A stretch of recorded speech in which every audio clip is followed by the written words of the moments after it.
بسم الله الرحمن الرحيم السلام عليكم ورحمة الله وبركاته وصاحبنا عرفاء سو dhawaada cashirkii sagaalaad ee MS Word cashirkeena sagaalaad waxaan ku baranaynaa shapes qaabka shape loo soo geliyo sida style kiisa loo bedelo word add style aan baran doonaa iyo sidoo kale sida shape positionka loogu bedelo okay shapes markaan soo gelinayno waxaan tegaynaa insert markaan ku dhufato kadib shapes ayaa tegaysa لأنه waxaan isticmaali doonaa shapekan ay qoran tahay rectangle shapekan ayaa isticmaali doonaa rectangle ay qoran tahay soo qaadanayna calanka Soomaaliya inaan sawirno markaa usha aad sawiraysid left click ayaad qabanaysaa kadib waa soo dhaweynaysaa just like this okay kadib marka la insert aadaynaa shapes ayaan tegaynaa kadib haddana rectangle-kii ayaan soo qabsanaynaa waan sawiraynaa markaan saas isku saaraynaa okay waxaan naga dhiman istaaga xidiga dhiman insert shape kadib waa kana 5 point star ayaa ku qoran kadib waa soo qaadaysaa dhexda kaga sawiraysaa intaa markaa samayso korgaa waa qaadi kartaa caada u qaadi kartaa meesha rabta geyn kartaa dhexdaan geenaynaa marka waxaa kaloo isticmaali kartaa si dhinacaha aa uga dunto arrow left iyo right ka isticmaali kartaa iyo up and down afartow okay waxaan rabnaa marka inaan color ka bedelno istaaga keliya markuu sidan kugu dooran yahay ayaad waxaad tegaysaa meesha ay qoran tahay shape fill waa furaysaa kadib waxaad ka dooranaysaa white waa ka caddaanaya isku bedele laakiin sida aragto geesaha waxaa kaga jiro xoogaa madow ah qaabkee looga bixiyaa click si left click asagaa dooranaysaa kadib outline shape outline ayaa tegaysaa kadibna waxaa leedahay no outline danada sidan waxaan ku sawirnay calanka ayaa ku sawirnay okay shape style saa aan isticmaalno shape-ka soo gashanayna su'aalahan ka soo qaadanayna waxaan rabnaa inaan ku baraatikeena kaliya then si style-kiisa u bedelno waxaan tegaynaa halkan ay qoran tahay shape style halkan aan furaynaa kadib hadduu style-ka aad doonto ayaa dooranaysaa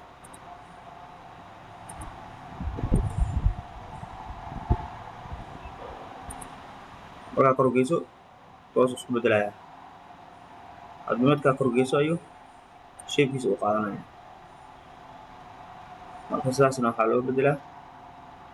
shape style okay waxaa kaloo jira waxaa la dhahay shape effect haddii halkan aan furo tusaalaan preset oo kale kan doorto shape-ka noocaas ay noqon doonaa inta noo dhig si aan u aragno shape effect marka la ii furo and then kaas markaan isticmaalo noocaas u noqonaya saa ujeedo isbedel ku dhacayo waad aragtaa halba kaa doonto ayaad ka isticmaali kartaa waxaa kaloo jira shadow asaga noocyadaas ay noqon doonaa hadba kii ku cajibiyo oo kula ficnaado ayaad ka isticmaali doontaa waxaa kaloo jira reflection inuu reflection sameeyo waa ujeedaa qayb hoose oo reflection ay sameynayaan glow ayaa jira glow dhinacyaha ayuu ka bixinaya markaa okay soft edge jira dhinacyaha point noocda isticmaalka 3D ayaa jira 3D-ga noocyadaas ayuu ku noqonaya haddii kaa doorato ayaad markaas u isticmaali kartaa okay word add style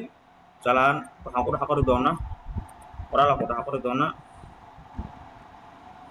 Soomaaliya oo kale aan ku dhex qoraynaa then waxaan rabnaa word add inaan isticmaalno oo qoraalkan aan bedelno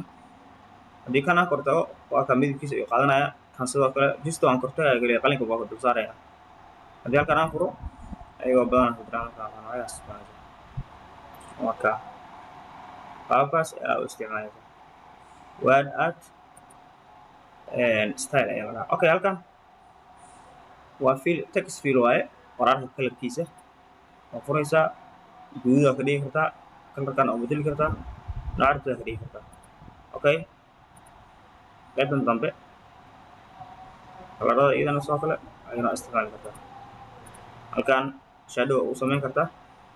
haddii aad qoraalkaada inuu shadow yeesho halkan aad isticmaalaysaa reflection sidoo kale qoraalka haddii reflection u rabto waa ka reflection sameeyey glow u samayn kartaa okay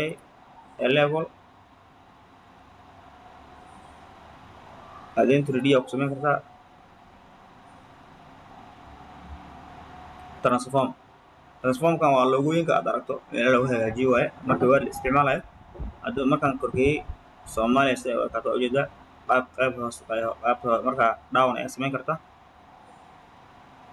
cycle noocyadaas samayn kartaa haddii nooca doonto sida doonto ayaa marka ayaad u samayn kartaa